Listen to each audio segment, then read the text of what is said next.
Muy estimado presidente José María Aznar,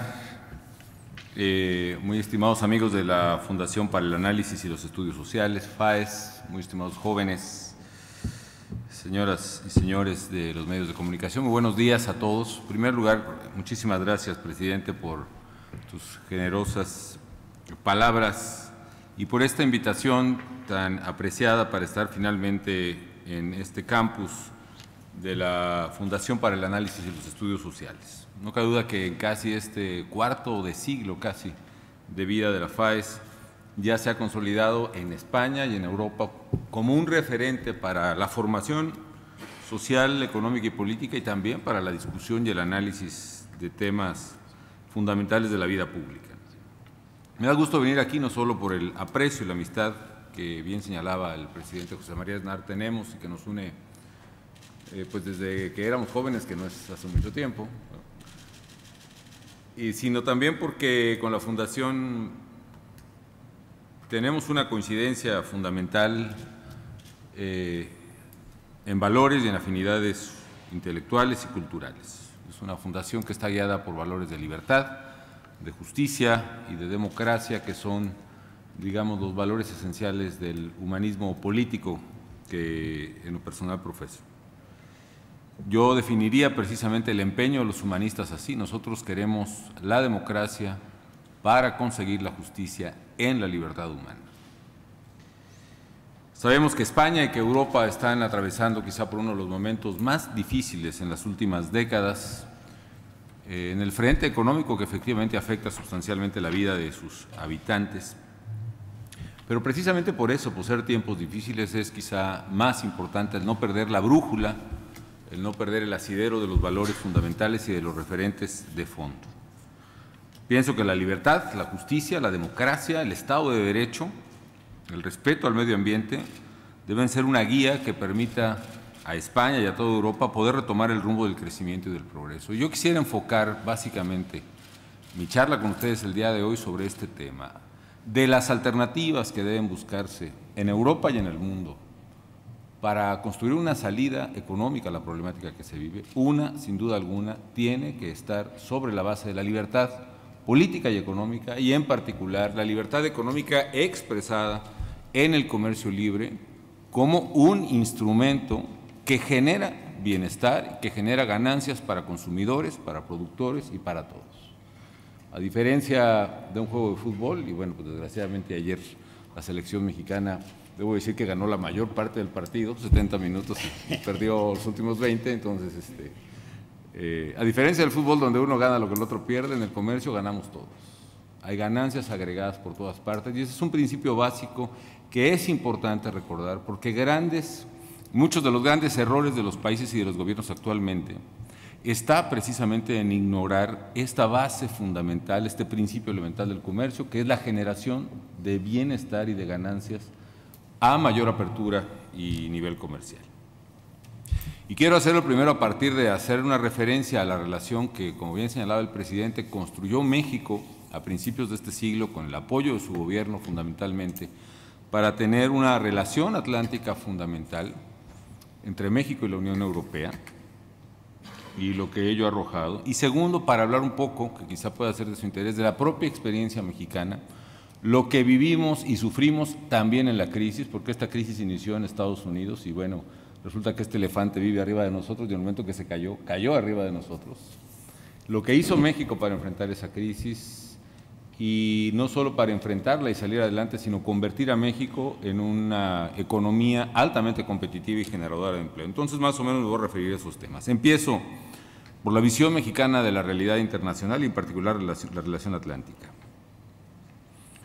¿Qué significa México nada más en el esbozo? México es el país más grande de lengua hispana, 112 millones de habitantes, en territorio mexicano, más probablemente otros 12 viviendo en los Estados Unidos, es una cifra que es difícil de estimar. Alrededor de 120 millones de mexicanos somos. Es la 11ª economía más importante del país, la 11ª economía más importante del mundo, y tiene el potencial, según Goldman Sachs, por ejemplo, de ser una de las 5 economías más grandes del mundo para el año 2050. Puede ser la quinta, puede ser la sexta, la séptima si quieren, pero sin duda alguna será uno de los mercados más importantes en la referencia del crecimiento mundial. Por otra parte, México es una economía altamente significada por su apertura comercial y en este caso por su competitividad. Y en esa ubicación, tiene una ubicación geoestratégica. El presidente Aznar ha tenido el mérito de lanzar precisamente, de subrayar la importancia de la relación atlántica, de la oportunidad que representa el Atlántico para todos de ser precisamente un punto de desarrollo y prosperidad por el potencial que está reunido en su cuenca. Están las economías más grandes del mundo, la economía todavía más grande del mundo en la cuenca atlántica. Están mencionábamos hace poco que nos reunimos, él mencionaba, y con toda razón, es cierto, el mayor potencial petrolero y energético del mundo está en la cuenca atlántica, la mayor reserva de agua potable está en la cuenca atlántica, los mayores recursos naturales y ecosistemas están en la cuenca atlántica, tanto en África como en América, y representa también probablemente un potencial económico de crecimiento sustancial, tanto en América Latina como en África, de países en atraso económico que pueden entrar a velocidades altas de crecimiento y desarrollo. México está ubicado en esa posición geoestratégica. Nosotros no solo tenemos costa atlántica, el Golfo de México, el Caribe mexicano, sino tenemos también una costa pacífica importante. Tenemos 11,000 kilómetros de litorales que conectan a México directamente con Europa, África y América Latina en el Atlántico y con Asia, el Pacífico y con ambos lados de Estados Unidos. Tenemos además 3,000 kilómetros de frontera con Estados Unidos, la economía más grande del mundo. Somos el único país que es geográficamente norteamericano, pero al mismo tiempo, orgullosamente, latinoamericano o iberoamericano. Una de las asociaciones de mayor peso para México es sin duda la que se construyó formalmente a partir de este siglo con la Unión Europea. Pero es una relación que viene evidentemente desde siglos atrás, es una relación histórica y cultural y desde ese referente hay que partir. Es claro que México, como toda América Latina, históricamente es una prolongación, es una proyección del occidente europeo. Por eso sabemos que tenemos del lado europeo del Atlántico nuestro origen y nuestras raíces, y nuestro vínculo histórico y cultural con Europa ha sido siempre España, que es una nación entrañable que ha representado nuestra puerta con este continente. Debo decir otra cosa también, los mexicanos cuando estamos en España realmente nos sentimos muy a gusto y nos sentimos en casa. Somos tratados muy bien y nos sentimos verdaderamente en un ambiente que nos es francamente hospitalario. También hay que decir que Europa, y particularmente España, en tiempos recientes han estado muy a la altura de una relación histórica tan importante. México fue el primer país de América Latina que estableció un acuerdo global y un acuerdo de asociación estratégica con la Unión Europea, el primer país que tuvo tratado de libre comercio con la Unión Europea. E insisto, gracias en buena parte al impulso de la gestión del entonces presidente José María Aznar. Y ello precisamente nos permitió lanzar y diversificar nuestra propia economía respecto de la enorme dependencia que teníamos con Estados Unidos, por ejemplo. Los instrumentos que tenemos con Europa, concretamente el tratado, nos han acercado como pueblos y nos han brindado muchas oportunidades. Miren ustedes, la Unión Europea ya es el segundo mercado más grande para México en términos de exportaciones. Es el tercer proveedor de productos hacia México también, después de Estados Unidos y China.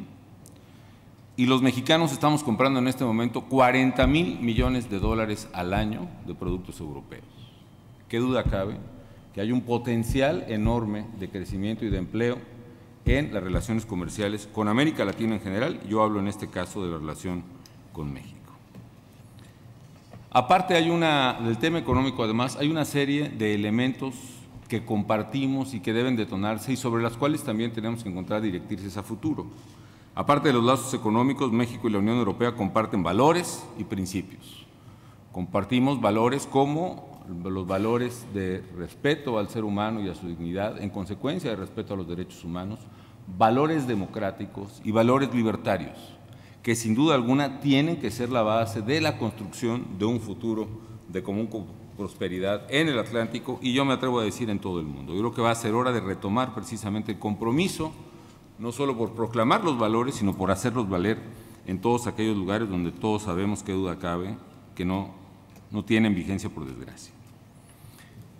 Desde esta perspectiva, les quiero platicar ahora qué fue lo que pasó en México en materia económica en los últimos años. Decía yo que, imaginen ustedes, México tiene una enorme dependencia respecto de los Estados Unidos.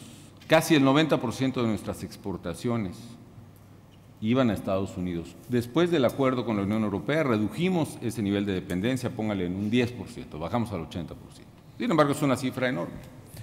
Cuando la economía se viene abajo, particularmente la economía de consumo en Estados Unidos, estoy hablando de la quiebra de Goldman Sachs, que es en septiembre de 2008, es como si fuera dado un infarto a toda la economía mexicana del lado del sector exportador. Aparte de una economía muy abierta como es la mexicana. Tenemos el porcentaje de comercio internacional en México respecto del PIB, es de los más altos del mundo. Es más alto que el porcentaje de comercio exterior chino respecto de China misma o de Estados Unidos. Casi el 66%, el valor de nuestro comercio exterior es el 66% de nuestro PIB.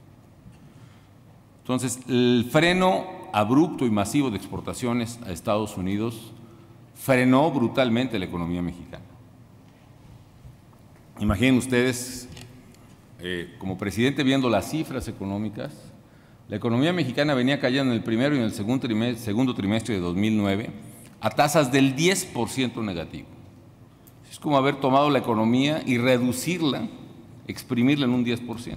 Fue una contracción brutal que se veía además muy difícil de sortear y que hubiera generado una turbulencia política, económica brutal, ¿no? Siempre que la gente tiene un problema grave en su bolsillo, la gente sale a la calle. Y eso lo vemos desde la primavera árabe y lo estamos viendo ahora en Brasil y lo estamos viendo en Turquía y lo estamos viendo en Egipto y en varias partes. La circunstancia era verdaderamente grave entonces, primer semestre de 2009. Para acabarla de estropear, teníamos además elecciones intermedias en julio de 2009, pero bueno, esa es otra historia que ya platicaremos.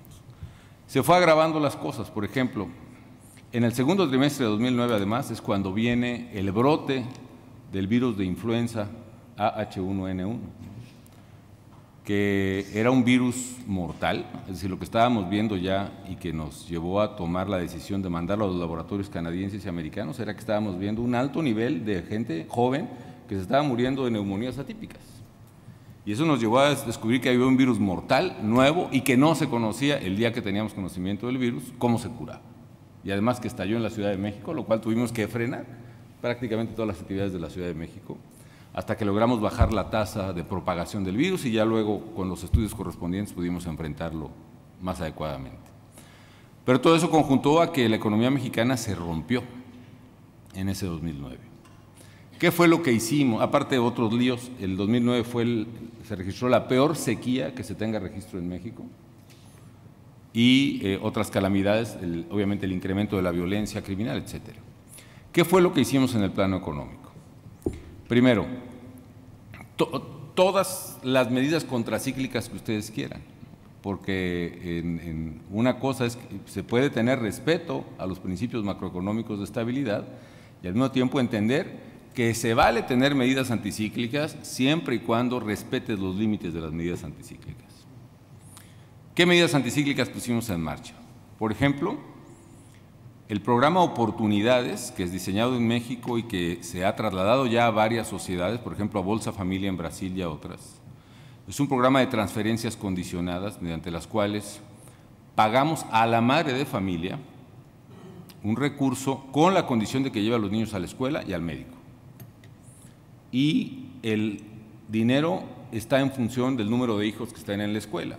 Hay mamás que reciben, por ejemplo, hasta $300 al mes en el pago de oportunidad y estamos hablando de más o menos, entonces eran 5 millones de familias, nosotros lo subimos a 7 millones de familias en medio de la crisis y aumentamos el apoyo a cada familia, porque nos interesaba crear una base de protección social justo en la recesión. Segundo, hicimos programas de empleos temporales con salarios por 3 o 6 meses para trabajos comunitarios, jornadas de operarios forestales para abrir brechas contra fuego, jornadas de trabajadores comunitarios para limpiar brechas, para limpiar zonas arqueológicas, por ejemplo, y abrirlas al turismo, etcétera. Un programa muy keynesiano, si ustedes quieren, pero de corta duración. Con los trabajadores, por ejemplo, estábamos calculando que tan solo el freno de las exportaciones a Estados Unidos nos iba a implicar perder 500,000 de puestos de trabajo en el sector exportador, básicamente automotriz y de electrodomésticos y electrónicos. ¿Qué hicimos? Llegamos a un acuerdo con los sindicatos, la mayoría de ellos, y con los trabajadores en este sentido, más o menos. Si el trabajador aceptaba ganar 1/3 menos de su salario y la empresa aceptaba pagar 1/3 del salario de los trabajadores en lugar de despedirlos, el gobierno federal iba a pagar el otro tercio de su salario por 6 meses o por 3 meses, dependiendo del costo. Y con ello logramos salvar 500,000 de empleos en plena recesión. Expandimos el gasto de infraestructura todo lo que pudimos, el apoyo a vivienda lo expandimos también. Y obviamente eso implicó un aumento en el déficit público considerable, sí.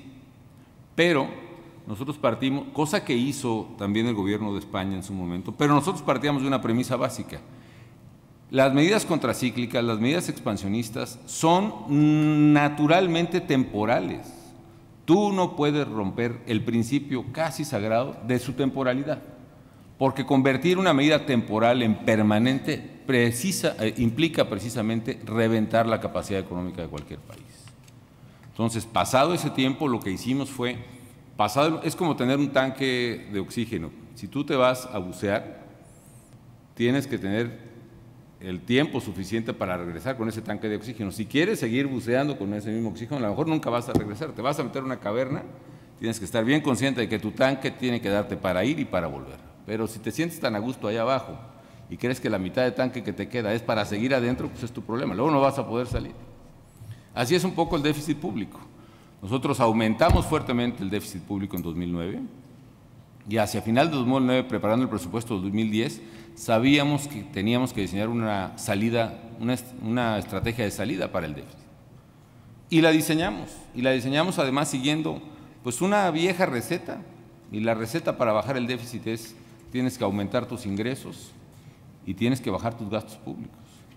Y con un costo político enorme, efectivamente, aumentamos impuestos en ese sentido, porque hay un problema de reforma fiscal que hace falta en México. Logramos aumentar un poco el impuesto de valor agregado, el impuesto de la renta, pero al mismo tiempo bajamos los gastos del gobierno sustancialmente, también a costos muy altos. Por ejemplo, había una empresa, Luz y Fuerza del Centro, había 2 empresas de electricidad en México públicas, propiedad del gobierno. Una muy ineficiente, Luz y Fuerza del Centro, por ejemplo, que costaba tan solo en subsidios a los contribuyentes 5,000 millones de dólares al año, por encima de lo que la gente pagaba de precio de electricidad. 44,000 empleados, un contrato muy rígido. El sindicato, por ejemplo, se había opuesto al uso de computadoras en la empresa porque las computadoras atentaban contra la fuerza de trabajo. Entonces tú tenías un problema con tu electricidad, ibas a la oficina de Luz y Fuerza y ahí entre los cientos de empleados que se veían atrás del mostrador hacías una fila para decir que tenías un problema, él te mandaba otra fila para que revisaran tu tarjeta. Efectivamente, en un archivero viejo de esas de películas de blanco y negro iban y encontraban tu tarjeta que a lápiz tenía tus consumos. Ya que arreglabas eso, te pasaban otra fila para arreglar tu contrato. En fin, era una cosa caótica brutalmente. Pero un sindicato muy poderoso, capaz de movilizar 50 o 60,000 gentes en la calle y capaz de, sobre todo siempre, amenazar con que cortaría toda la electricidad de la Ciudad de México, la zona metropolitana y el centro del país.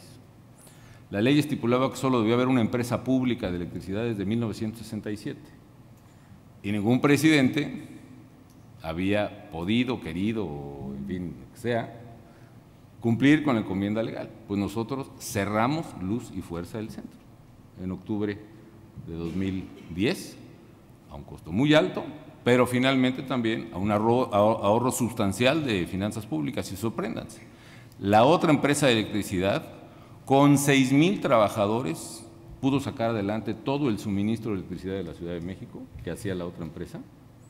Y además, en un año de que cerramos la empresa, se registraron 400,000 nuevos contratos de electricidad. ¿Por qué?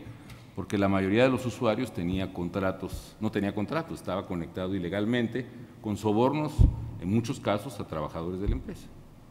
Entonces, ese tipo de medidas, por ejemplo, nos implicaron decisiones muy difíciles, pero que fueron finalmente eficaces, tanto para reducir el déficit como para tener ganancias marginales en eficiencia. Ahora, nosotros decidimos, si ya estábamos en ese asunto, era mejor aprovechar la crisis para generar competitividad de la economía mexicana que simplemente cerrar el déficit. Y entonces tomamos una serie de medidas que nos llevaron a generar mucha competitividad a las empresas mexicanas. ¿Qué medidas? Reformas estructurales, esto también sé que les suena familiar, ¿no? Hicimos, por ejemplo, una reforma en materia de pensiones para empleados públicos, pasando del tradicional sistema que se llama solidario o el llamado Pay as you go, en el cual los trabajadores en activo pagan las pensiones de los retirados, a un sistema de cuentas individuales de retiro. Tan solo con esa medida para los empleados públicos, le ahorramos a las finanzas públicas mexicanas 30 puntos del Producto Interno Bruto a valor presente neto. Es decir, si tú haces el cálculo actuarial de cuánto cuesta a las finanzas públicas en el tiempo eso, hicimos quizá la mayor reforma fiscal que se hubiera imaginado podido hacer el país. Hicimos una reforma, ya mencioné la reforma tributaria, era inevitable, México tiene una recaudación muy baja en materia de impuestos al consumo, tuvimos que hacer esa reforma para no depender de los ingresos petroleros. Hicimos una reforma a Pemex, por primera vez en medio siglo, ningún presidente se había atrevido a proponer una reforma a Pemex para permitir inversiones conjuntas de capital privado con Pemex, por ejemplo, para meter mayor flexibilidad de inversión privada, etcétera. Yo la propuse, no me la aprobaron, por cierto, la rechazaron tanto el PRI como el PRD, pero aprobaron una parte importante, que es permitir a Pemex tener contratos flexibles con empresas especializadas, basado el contrato en el rendimiento mismo de la empresa. Y eso permitió que Pemex recuperara capacidad de producción y llevara la tasa de reposición de reservas naturales, de reservas probadas, del 42 al 100%. Hicimos otra reforma, ya al final de mi sexenio ciertamente, pero importante, que es una reforma laboral, que le permitió flexibilidad al mercado de trabajo y permite incorporar al trabajo a más jóvenes y a más mujeres, en fin, todas reformas estructurales. El tema donde viene la relación atlántica bien importante, fue una apuesta clarísima al comercio internacional, clarísima. Yo recuerdo las reuniones del G20, en donde pues así en una mesa como esta están los 20 presidentes más importantes del mundo, se supone, ¿no? El presidente de Estados Unidos, el de Rusia, el de España, desde luego, en fin, el primer ministro de Gran Bretaña, la canciller alemana, el primer ministro de Japón, el presidente de China, India, etcétera. Y en todas las reuniones del G20 hay una frase sagrada que siempre aparece en los comunicados, que es: rechazamos tajantemente el proteccionismo. Pues, al día siguiente del G20, en plena recesión, yo creo que 15 de los 20 países pusieron medidas proteccionistas, ¿no? Se pusieron a poner tarifas comerciales, barreras fitosanitarias, en fin. Porque hay una tentación natural de los gobernantes a tomar medidas proteccionistas en crisis. Vean lo que está pasando, por ejemplo, con Brasil. Esta idea de proteger la economía, de favorecer la industria local, de favorecer el producto local, lo que termina haciendo es exacerbando la falta de competitividad local, que termina colapsando la productividad de la economía. Nosotros hicimos totalmente al revés. Seguimos con la política de tratados de libre comercio que nos llevó al tratado con la Unión Europea, con ASNAR. México ahora tiene acuerdos de libre comercio con 44 países que le dan acceso libre a los productos mexicanos a más de 1,000 millones de consumidores en el mundo. Por ejemplo, eso nos fue dando una gran competitividad en lo que producimos. No solo eso, con los países donde no tenemos tratado, redujimos las tarifas comerciales del 11% en promedio al 4% en promedio en plena crisis. Y créanme, muchos industriales mexicanos estaban verdaderamente molestos conmigo. Es más, cuando llegué a toda esta cultura también proteccionista que también se da, cuando llegué a la presidencia había una carta de los grupos más destacados de organizaciones empresariales pidiéndole al Senado de la República, como yo había hablado tan abierto en favor del comercio en mi campaña, que por favor no me autorizaran ningún tratado de libre comercio más. Nosotros seguimos, redujimos tarifas Y eso, no paradójicamente, para mí claramente, paradójicamente para muchos de este análisis, le dio una enorme competitividad a las empresas mexicanas. Por ejemplo, nosotros estamos produciendo en México el 70% de los BlackBerrys en el mundo están hechos en México. Pero que para que tú logres eso, necesitas hacer que quien hace los BlackBerrys en Guadalajara tenga acceso en todo el mundo a todos los componentes que quiera. Los chips del BlackBerry, el teclado, la pantalla, el cable, el cargador, todo eso tiene que comprarse en las mejores condiciones. Es como tener un equipo de fútbol donde te den permiso de contratar a los mejores jugadores del mundo, que es el éxito de los equipos españoles, yo creo, ¿no?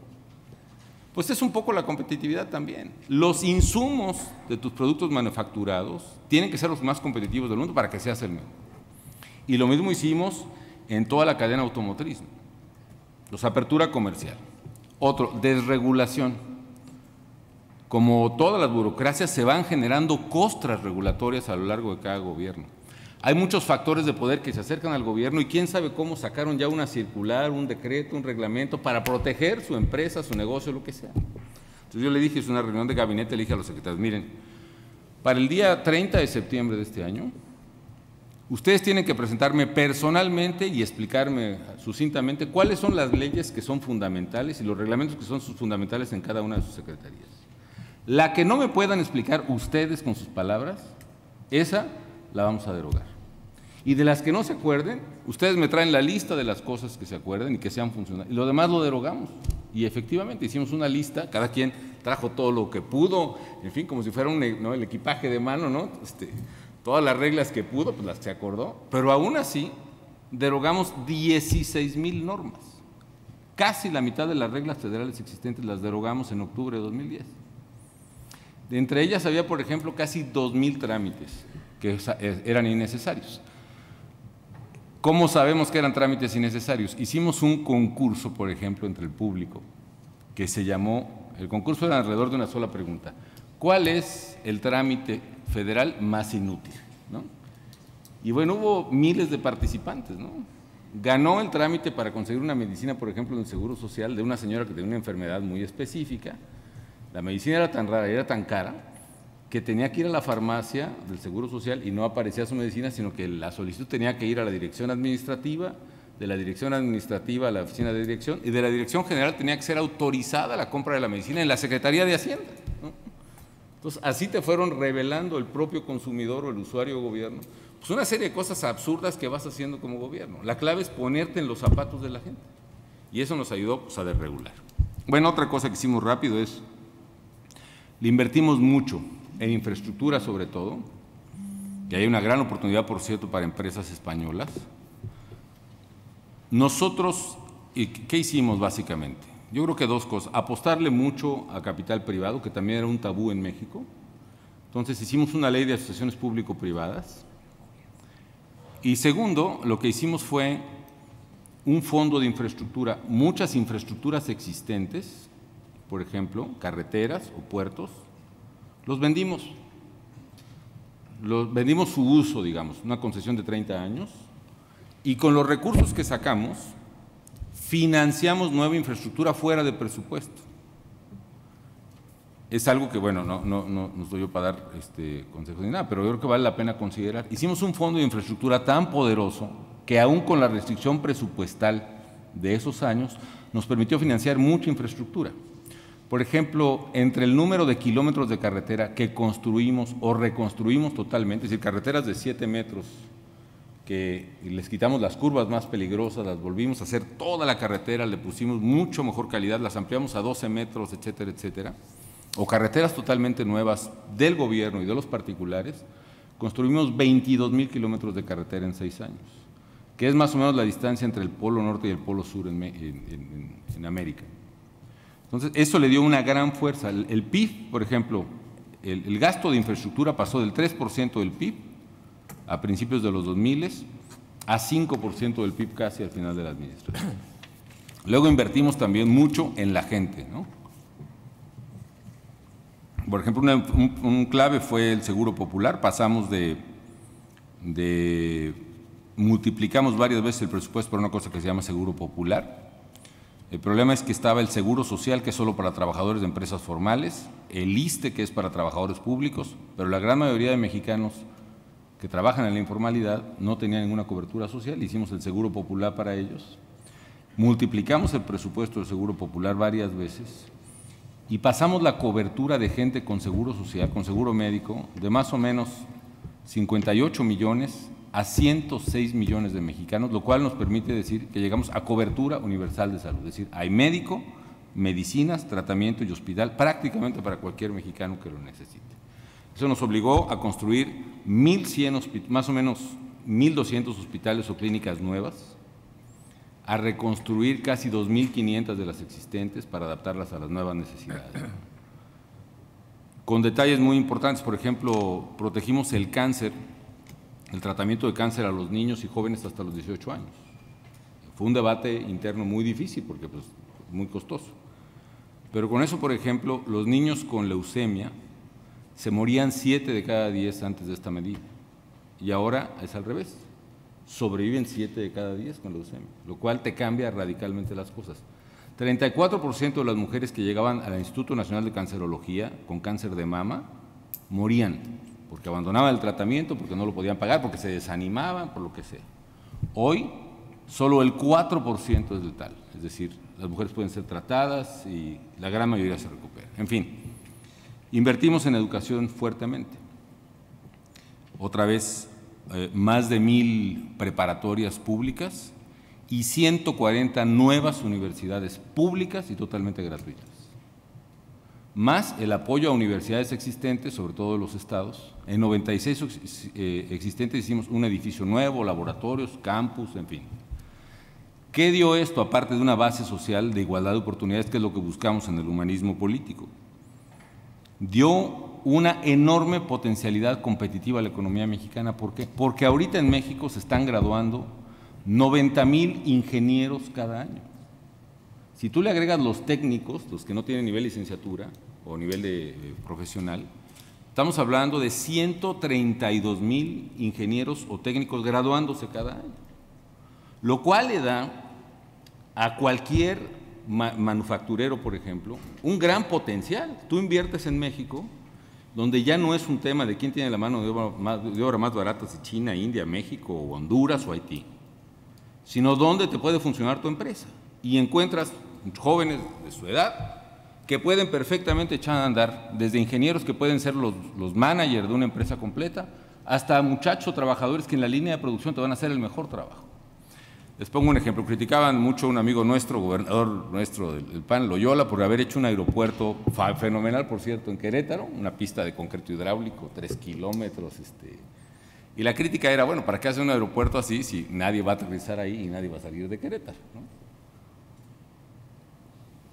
Y lo que hicimos fue, aparte del uso normal que sí tiene, hicimos una universidad tecnológica especializada en aeronáutica o aeroespacial en Querétaro.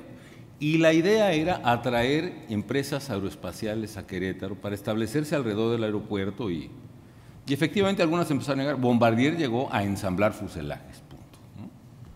Bueno, la verdad es que se fue creando un hub ahí bien importante aeroespacial, que México, entre Querétaro, Chihuahua y otros, se convirtió en el país que más empresas aeroespaciales ha recibido en los últimos 4 años en el mundo.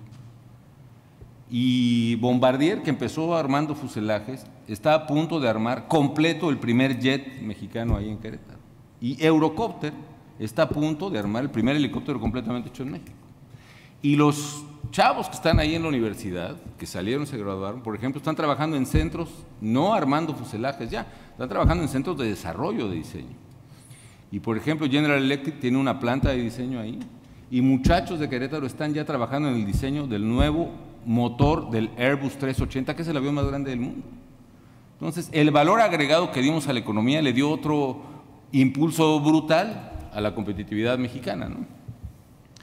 ¿Y cuál es más o menos el resultado de estos temas?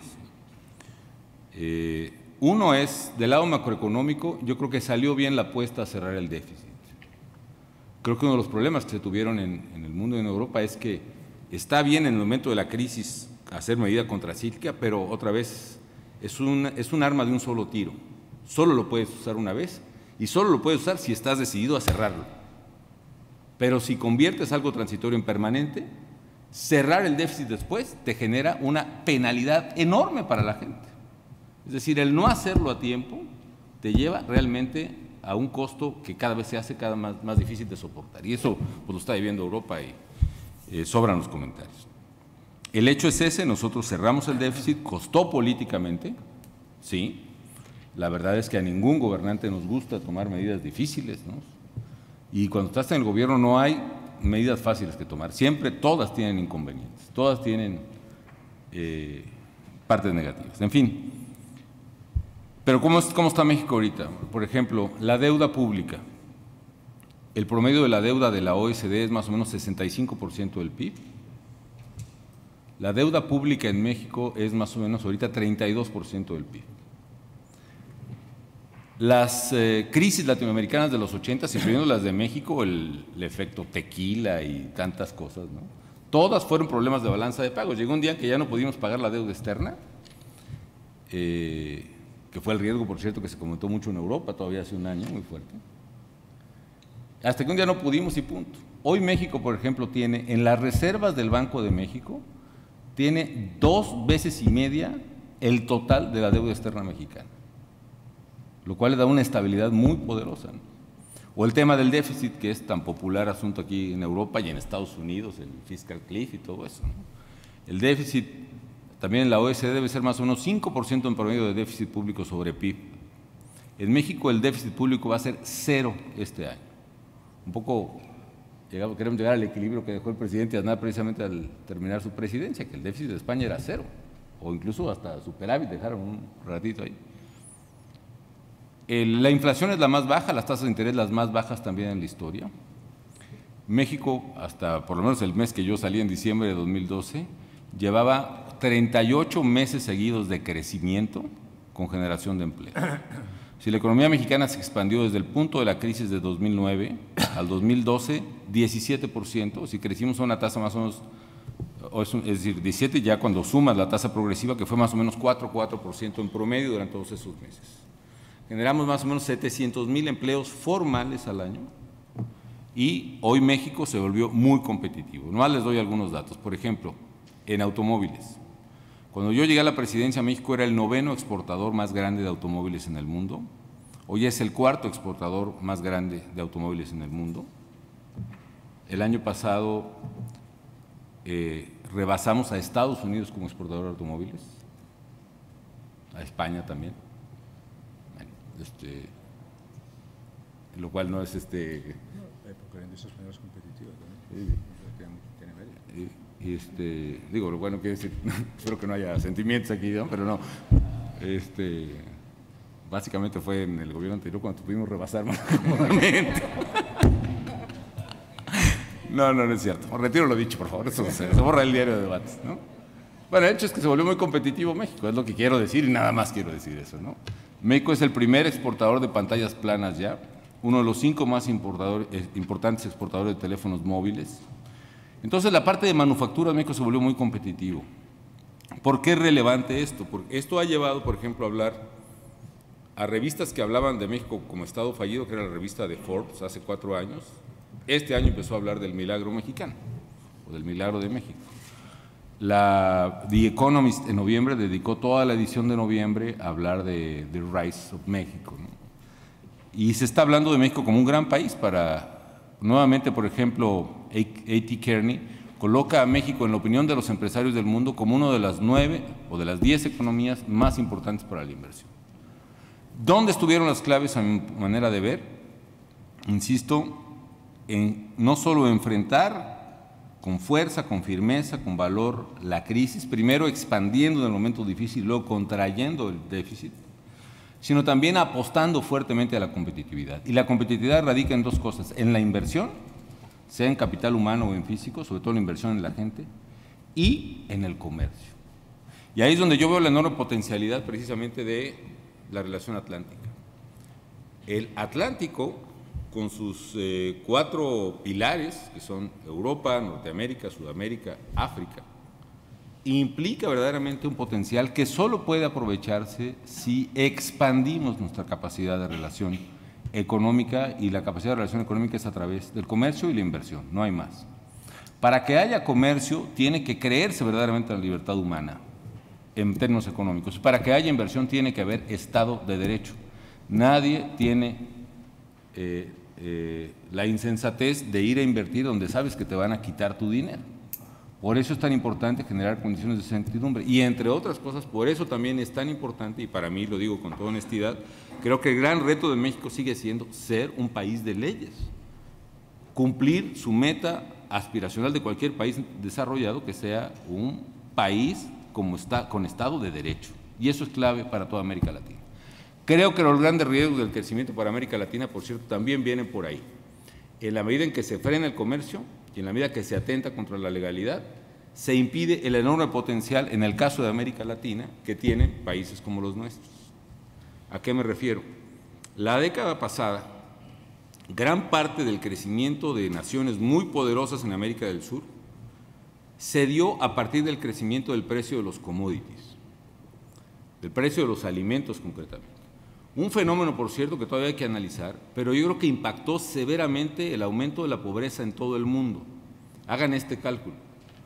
Si la población más pobre en México y en el mundo dedica más o menos la mitad de sus ingresos a comprar alimentos, y tú aumentas el precio de los alimentos 20%, como aumentaron en promedio en la década pasada, quiere decir que tuviste incrementos netos en todo el mundo de por lo menos el 10% del número de pobres. Es decir, la pobreza creció a partir de un dato económico real, que fue el aumento de los alimentos. ¿A qué viene eso? Que esta pérdida, digamos, que se da del lado de la pobreza, finalmente se genera en ingresos adicionales para países productores de alimentos o países productores de commodities, desde petróleo y oro hasta trigo y soya o soja, como dicen en América del Sur, etcétera, y se va. El crecimiento del precio de los commodities implicó tasas de crecimiento muy altos en países como Brasil, Argentina, Uruguay y Paraguay, que son altamente exportadores de commodities y particularmente de alimentos. Sin embargo, cuando el precio de los commodities se estabiliza e incluso empieza a bajar en algunos casos, frena también dramáticamente el desarrollo de esos crecimientos. Y la clave en una economía global, a mi manera de ver, no está en ser, digamos, o la clave está en evitar ser dependiente de una sola de tus fuentes de ingreso, sino precisamente en saberte engranar, ser un eslabón eficiente, digamos, en lo que es en términos económicos, la economía global, que corresponde a los términos históricos de lo que McLuhan llamó la aldea global. Hoy el mundo está interconectado, hoy el mundo es global, hoy la realidad es global. Y es algo que creo que tenemos que entender. Finalmente, no todo es, ni principalmente es economía. Así como creo que la libertad económica es una de las vertientes que nos puede sacar del atolladero en que se encuentra recesivo la economía mundial todavía, también creo que la libertad política es un referente obligado de desarrollo humano integral y desarrollo humano sustentable. Y pienso que aquellos elementos que cancelan la libertad política en cualquiera de sus manifestaciones, trátese de la democracia, de la libertad de prensa, del Estado de Derecho, tiene que ser, para quienes compartimos una cultura y valores en común, una tarea obligada, volver precisamente a que esos valores puedan ser respetados y vigentes en todo el mundo. Me he extendido mucho, pero sé que tenemos todavía muy larga conversación que dar, pero créanme que yo estoy muy convencido de que este tiempo difícil que está pasando Europa y una buena parte del mundo es un tiempo pasajero. Los ciclos económicos son así, tienen momentos de auge y tienen momentos de severa caída. Y mientras más alto es el desajuste, efectivamente más severo tendrán que ser los propios ajustes. Pero a final de cuentas, las cosas pueden ordenarse. Yo pienso que pasado este momento, corregidas las cosas, habrá un futuro de prosperidad siempre y cuando sepamos acertar precisamente en el rumbo que demos a nuestros países y a nuestras sociedades y economías. Ese rumbo necesariamente no puede ser interiorista, tiene que ser una apuesta clara al futuro, y la apuesta clara al futuro está hacia la apuesta a la globalidad. ¿Y qué mejor apuesta a la globalidad que vernos nuevamente en la realidad tan cercana y tan nuestra, que es felizmente cobijada por el Atlántico, que en lugar de separarnos y marcarnos distancias, tiene ahora que ser nuestro vínculo de cercanía y de trabajo conjunto entre Europa y América Latina, donde la historia nos une, pero también entre toda la potencialidad norteamericana y africana que está compartiendo las virtudes y los beneficios de esta realidad atlántica. Muchísimas gracias por su atención.